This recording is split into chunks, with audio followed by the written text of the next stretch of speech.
미국의 사실상 안보를 의존해왔던 유럽에서 요즘은 홀로서기 필요성이 대두되고 있죠. 이런 가운데 자체 핵 우산론도 관심을 모으고 있습니다. 마크롱 프랑스 대통령이 유럽을 위한 프랑스 핵 우산론을 적극적으로 제기하고 있는 상황이고요. 메르츠 독일 차기 총리 후보도 프랑스 그리고 영국과 함께 핵 공유를 논의하겠다는 입장을 밝혔는데요. 글로벌 이슈에서 오늘 유럽의 핵 우산 논란 살펴보겠습니다. 오혜리 국제전문기자와 함께하겠습니다. 어서 오세요. 네, 안녕하세요. 자, 마크롱 프랑스 대통령이 지금 핵 우산론 유럽 자체가 이제 방어를 해야 된다 이런 맞아요. 얘기인데 그 내용 좀 간략하게 정리를 해주시면요. 예, 마크롱 대통령이 지난 5일에 TV로 대국민 연설을 했습니다. 네. 그래서 지금 유럽의 지금 가장 큰 화두죠. 미국과 유럽 간의 동맹이 깨지고 있는 이런 상황에 대해서 아주 강한 우려를 나타내면서 새로운 시대가 시작되고 있다 이렇게 얘기를 했습니다. 네. 그러면서 미국이 우리 쪽, 그러니까 미국이 서유럽 편을 들지 않을 때를 대비해야 된다 이렇게 얘기를 했습니다. 또 핵 억지력을 통해서 유럽 대륙의 동맹국 보호를 위한 전략적 대화를 시작하기로 결정했다 이렇게 얘기를 했어요. 네. 그런데 이런 결정을 하게 된 배경에 대해서는 지난달에 독일에서 조기 총선이 있었고 또 메르츠 기민당 대표가 이제 차기 총리로 유력시 되잖아요. 그렇죠. 네, 메르츠 이 대표가 제안을 해온 데에 대한 화답이다 이렇게 설명을 했어요. 그리고 사실 마크롱 대통령은 2017년 취임한 이후에 꾸준히 유럽의 방위 강화, 특히 유럽 통합군 설립 이런 것들에 대해서 아주 강하게 지지를 해온 사람입니다. 네. 또 프랑스의 핵 우산론은 이번 처음 말한 것도 아니고 2020년에도 이미 말한 적이 있어요. 네. 그래서 유럽의 안보 방위 전략을 세울 때 프랑스의 핵 억지력을 중심에 둬야 된다 이렇게 얘기를 그때도 했는데 당시에는 옌스 스톨텐베르크 나토 사무총장이 시대였거든요. 그때는 아무래도 지금보다 상황이 좀 달랐는데 어쨌든 효율적인 미국의 핵 우산 아래서 이제 유럽이 좀 협력해야 된다 이런 식으로 해서 마크롱 대통령 제안을 일축한 적이 있죠. 네, 이번에 이제 메르츠 독일 차기 총리 후보의 제안에 화답한 것이다 했는데 그럼 메르츠 총리 후보는 어떤 얘기를 했어요? 메르츠 그 기민당 대표 역시 마크롱하고 비슷합니다. 유럽 통합을 아주 강력하게 주장하고 또 유럽의 독자 방위 체제를 강하게 이제 요구해온 사람입니다. 지난 2월 23일에 독일의 조기 총선이 있었는데 그 유세 과정에서도 이 문제를 여러 차례 제기한 적이 있어요. 그러니까는 나토를 통한 미국의 핵 우산 없이도 유럽이 이제 스스로 지킬 수 있어야 된다. 또 트럼프가 나토의 상호방위 조약을 무조건 지지하지 않을 수도 있다. 이렇게 얘기를 하면서 유럽 내 핵무기 보유 국가인 영국, 프랑스와 이제 핵 공유 방안에 대해서 해야 된다. 이렇게 주장을 한 적이 있습니다. 총선에서 승리한 바로 다음 날 기자회견을 했는데 그때도 유럽 안보 문제를 아주 강하게 이제 위기감을 드러내면서 유럽이 자정까지 불과 5분밖에 안 남겨뒀다. 이런 식으로 이런 표현으로 쓰면서 시간이 얼마 안 남았다. 시간이 얼마 안 남았다라는 거를 강조했습니다. 근데 최근 또 다른 그 언론 인터뷰를 한 걸 보니까 이제 어떤 질문이 나왔냐면 그렇다면 핵 우산 프랑스 중심의 핵 우산론은 그렇다고는 치더라도 독일이 핵을 독자적으로 가지는 방안도 추진하려고 하느냐라고 하는 질문이 있었어요. 이 부분이 또 이제 관심사라고 할 수 있죠. 문제죠. 근데 메르츠는 스스로 그 핵무기를 보유할 수도 없고 또 허용되지도 않을 것이다 이렇게 얘기하면서 지금 당장 오늘 필요한 그 논의는 아니다 이렇게 얘기를 했는데 어쨌든 이게 이제 부인한 거긴 하지만 또 미국의 일부 언론들은 핵 보유 추구를 완전히 배제하지는 않는 발언이다 이렇게 또 해석하기도 했더라고요. 근데 사실 독일은 그동안에는 미국과 굉장히 협력했었잖아요. 맞아요. 분명 이런 발언을 보면 좀 변화가 보이는 거죠. 사실 이번에 그 프랑스의 핵 우산 논의는 마크롱은 그동안 전에도 해왔던 얘기인데 독일이 거기에 호응하고 있다라는 점이 더 유의미하게 봐야 할 부분인 것 같아요. 2차 세계대전에 이제 독일이 패배한 이후에 이제 서방 동맹 체제에 들어가면서 이 프랑스, 영국과 달리 이제 독일은 독자적인 핵무기 보유를 포기했잖아요. 네. 대신에 이제 미국의 핵 우산 안에 들어갔습니다. 그 독일은 이탈리아, 네덜란드, 벨기에, 튀르키예와 함께 나토의 핵 공유 정책에 따라서 미국 핵무기를 자국 내에 이제 배치해 놓고 있는 국가죠. 네. 현재 서부의 비헬 공군기지라고 하는데 그 미국의 전술 핵무기가 배치가 되어 있습니다. 유럽 내 미국의 핵무기가 배치되어 있는 거는 그 5개국, 6개 기지에 이제 배치가 되어 있는데 전체적으로 전술 핵무기는 약 100기 정도쯤으로 추정이 됩니다. 네. 그런데 이 사용 승인권과 소유권은 당연히 미국에 있겠죠. 최종 승인권은 미국 대통령이 갖습니다. 네. 그래서 뭐 독일이나 프랑스가 뭐 이 부분에 있어서는 이제 미국의 승인에 따라서 움직여야 되고, 다만 그렇게 될 경우는 이제 핵을 운반하는 수단을 해당국이 제공하는 방식으로 이루어집니다.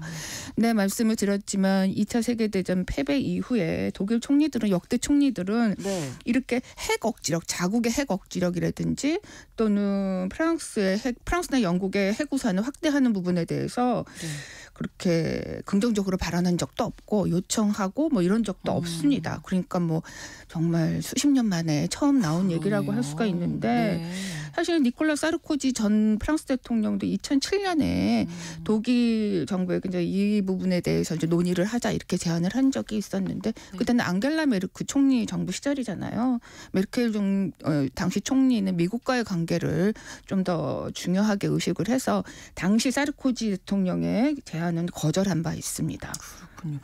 프랑스 같은 경우는 이제 핵 우산론 이번에 거론을 했는데 핵 전력이 어느 정도입니까? 프랑스는 과거에 핵 그 실험도 여러 번 한 적이 있었잖아요. 저도 아직 기억이 나는데 1960년대부터 적극적으로 핵무기를 개발하고 생산하고 해온 국가입니다. 네. 핵 전력은 그 핵탄두를 가장 많이 갖고 있는 나라는 러시아고, 네. 그다음에 미국, 그다음에 중국에 뒤에서 세계 4번째로 강한 핵 전력을 갖고 있다, 이렇게 평가가 됩니다. 네.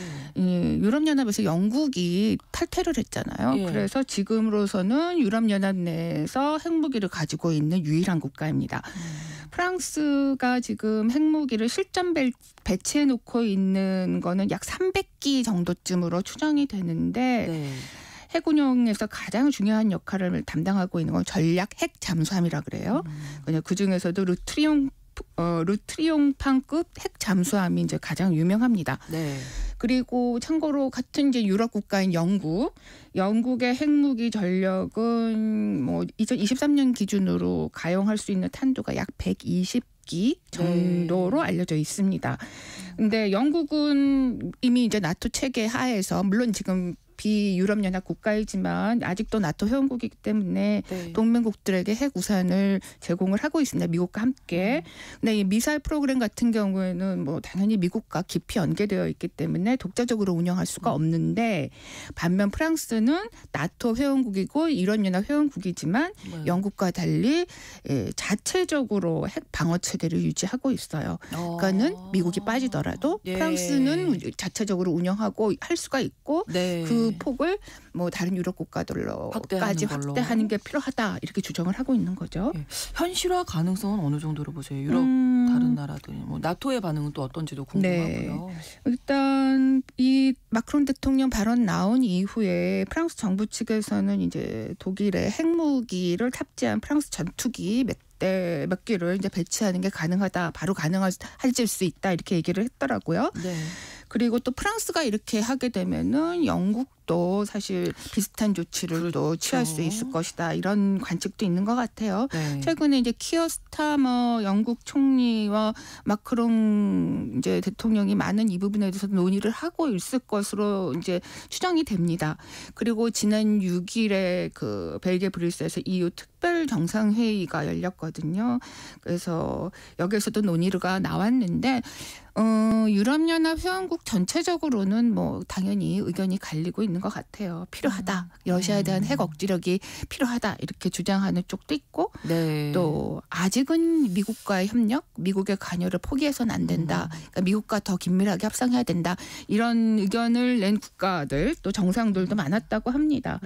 프랑스 국내에서도 반응은 꽤 갈리고 또 뭐 당연히 나토 회원국사에서도 갈리는데 프랑스에서는 그 극우 국민연합 쪽에서는 아주 강력하게 반대해서 지금 뭐 핵 강령을 바꿀 때가 아니다 이렇게 아주 강하게 비판을 했더라고요. 네.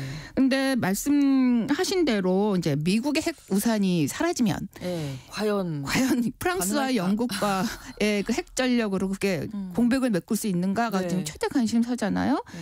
근데 이제 그 영국과 프랑스가 가지고 있는 가용할 수 있는 핵탄두 숫자가 네. 총 약 400여기라고 하거든요. 이거는 이제 러시아가 가지고 있는 그 가용 핵탄두의 4분의 1도 못 미칩니다. 큰 차이가 있어요. 많이 나네요. 그런데 사실 핵 무기라고 하는 거는 많이 갖고 있는 게 문제가 그냥 하나라도 터질 때 그럼요. 그게 위험한 건데 어쨌든 지금 뭐 물리적인 이거는 영국과 프랑스가 가지고 있는 이 핵 전력만으로는 충분한 핵 우산이 미국이 빠질 경우에 되긴 좀 어렵지 않겠나라고 하는 게 좀 현실적인 상황인 것 같아요. 네. 유럽연합이 주도하고 있는 유럽 재무장 계획은 어떻게 진행되고 있나요? 예, 지금 꽤 빠르게 진행되고 있습니다. 그동안에 이 부분에 대해서도 쭉 논의가 있었는데 지지부진했거든요. 네. 근데 지금 워낙 급변하고 있으니까 이번에 그 유럽 연합 특별 정상회의에서 이게 이제 집행부가 제안한 유럽 재무장 계획을 이 회원국 정상들이 사실상 만장일치로 승인을 했어요. 네. 그래서 유럽 연합 내에서도 이렇게 빨리 움직인 적이 없었다 이런 얘기가 나올 정도라고 합니다. 그만큼 급박한 거죠. 지금 그만큼 상황이. 급박한 거죠. 예. 근데 그 펀데어라이엔 그 집행위원장이 오는 21일에 이제 EU 정례 정상회의가 있거든요. 그래서 네. 2주 안에 그 2주 안에 그 전에 그러니까 앞으로 2주 내에 여기에 구체적인 입법안을 좀 가져올 걸로 예상이 됩니다. 유럽 재무장 계획 이거의 핵심은 네. 지금 회원국들이 부채 한도 걱정 없이 국방비를 증액할 수 있도록 재정준칙 예외 조항을 발동하는 게 핵심입니다. 그리고 EU 예산에 좀 여유분이 있는데 이걸 담보로 무기를 공동 조달할 수 있도록 대출금을 지원한다. 이 두 가지가 핵심인데 네. 이를 통해서 약 8천억 유로 우리 돈으로는 1230조 원 정도쯤 되는 액수입니다. 이거를 동원한다라고 하는 게 핵심 구상입니다. 이 재정준칙은 유럽연합의 이제 특별한 이 의무 사항인데 회원국이 되려면은 이 재정 적자 그다음에 국가 부채 이게 엄격한 기준을 지켜야 됩니다. 이게 예를 들면은 재정 적자는 GDP의 3% 이하로 해야 되고 그다음에 국가 부채는 GDP의 60% 이하로 해야 됩니다. 이거를 넘긴 뭐 예를 들면 예전에 그리스나 이탈리아 같은 국가들이 이 재정을 기준을 못 맞춰서 이제 여러 가지 경제 위기를 겪었던 거잖아요. 그래서 이 부담 때문에 국방 예산을 못 늘리고 있으니 네. 이거를 완화해서 현 집행부의 이제 임기가 4년 정도 남았는데 이 네. 기간 4년 동안에 연간 재정 적자 비율을 최대 1.5% 더 늘리자. 그렇게 되면은 평균적으로 국방비에 더 쓸 수 있는 돈이 늘어나는데 이게 전체적으로 한 6,500억 유로를 추가 확보할 수 있다. 이런 계산입니다. 그리고 네. 나머지는 이제 공동 조달하는 대출금으로 또 이 무기를 살 수 있도록 동원한다는 건데요. 네. 뭐 이렇게 되면은 K 방산의 새로운 기회가 아니냐 이런 것도 생각해 볼 수 있을 것 같은데 우리 입장에서는 그럴 수 있죠. 네네. 근데 우리 시간은 오늘 오전인가 펀데어라이엔 그 집행위원장이 기자회견을 했어요. 네네. 그런데 거기서 뭐라고 얘기했냐면은 뭐 각국이 국방비를 늘려서 어떤 무기를 살 것인지에는 뭐 각국 정부가 결정하는 문제지만 최소한 이 대출금, 이게 여유분을 가지고 공동 조달할 수 있는 대출금을 가지고 무기를 살 때는 네. 유럽산 무기를 사는 것을 이제 우선시하겠다 이렇게 얘기를 한 걸 보면은 네. 우리나라 방산 산업이 가질 수 있는 기회는 좀 제한적이지 않을까라는 생각이 듭니다. 그러면서 네. 현재는 80%가 여계에서 조달하고 있대요. 지금은 그렇게 할 수밖에 없는 게 우크라이나 사태가 너무 급박해서 네. 시급히 조달해야 되는 문제, 그다음에 유럽 내에 이런 방산 산업의 이제 한계 뭐 이런 것 때문에 여계에 샀다고 하는데 앞으로는 그렇게 하지 않겠다라고 하는 입장을 나타내기도 했습니다. 유럽이 이렇게 국방비 대폭 늘리는데 한 거 보니까 트럼프 대통령이 그동안에 막 국방비 늘려라 맞아요. 뭐 이런 얘기 많이 했잖아요. 이거 좀 효과가 있는 거 저도 아닌가? 그렇게 생각이 들더라고요. 네. 트럼프는 역시 이 협상과 네. 이 압박의 달인이 아닌가. 전 이런 세계가 지금 뭐 움직이고 있잖아요. 네, 트럼프는 유럽의 안보는 유럽 니네가 알아서 해라라고 하는 지금 입장이잖아요. 그렇죠. 그리고 지금 뭐 국방비를 늘려라라고 하는 게 그동안에 꾸준히 해왔던 일개 행정부 때부터 해왔던 그 움직임인데 네. 그런 면에서는 그렇게 볼 가능성이 충분히 있죠. 그리고 그 스콧 베센트 미국 재무장관이 최근에 한 연설에서 네. 독일이 국방비를 그렇게 늘린다고 하는데 고봐라 우리가 그동안 해왔던 거에 성과를 지금 목격하고 있는 것 같다 이렇게 얘기를 했어요. 그런데 뭐 트럼프가 요구하고 있는 것과 지금의 유럽에서 나오는 움직임은 조금 다른 맥락이 있는 것 같아요. 트럼프는 나토 체제 내에서 또는 뭐 나토하고도 지금 거리를 두고는 있지만 그렇죠. 어쨌든 미국의 어떤 틀 내, 미국이 원하는 틀 내에서 국방비를 올려라라고 회원국들에게 요구를 하고 있는 건데 지금 유럽에서 나오는 움직임은 일방적으로 미국에 의존했던 안보 체제를 근본적으로 바꾸자. 그렇죠. 유럽과 물론 유럽이 미국과 뭐 전략적 동반적 관계를 완전히 깨자는 거는 아니고 뭐 가져가기는 하지만 독자적인 안보 체계, 또 뭐 더 나아가서 유럽 통합군 설립 이런 것들을 좀 더 적극적으로 하자라고 하는 거기 때문에 네. 꼭 미국이 의도하는 것, 트럼프가 의도하는 것과는 지금 완전히 움직이는 일맥상통하는 건 아니다라고 아닌 볼 수도 거죠. 있는 것 같아요. 그럼 유럽의 안보 홀로서기가 근본적으로 가능할까요? 예. 그럼에도 불구하고 사실 좀 미국 없이 유럽이 이런 안보와 필요한 지출액이나 이런 시스템을 할 수 있는가라고 하는 거는 좀 한계가 있는 것 같아요. 네. 네, 유럽의 싱크탱크들이 이제 낸 보고서를 보면은 네. 미국의 지원이 없다 이렇게 할 경우에는 쉽지 않군요. 뭐 4년간 필요한 추가 비용이 1조 달러가 넘을 거다 이렇게 얘기를 하고 있고 또 네. 무기도 많이 부족하고 그래서 전체적으로는 쉽지 않겠다라고 하는 생각이 듭니다. 참 지켜봐야 어려운 되겠지만. 상황이다라고 그러니까요. 보여집니다. 예, 알겠습니다. 글로벌 이슈 오혜리 국제전문기자와 오늘도 함께했습니다. 고맙습니다. 네, 감사합니다. KBS 라디오 신성원의 오늘 세계는 마치겠습니다. 고맙습니다.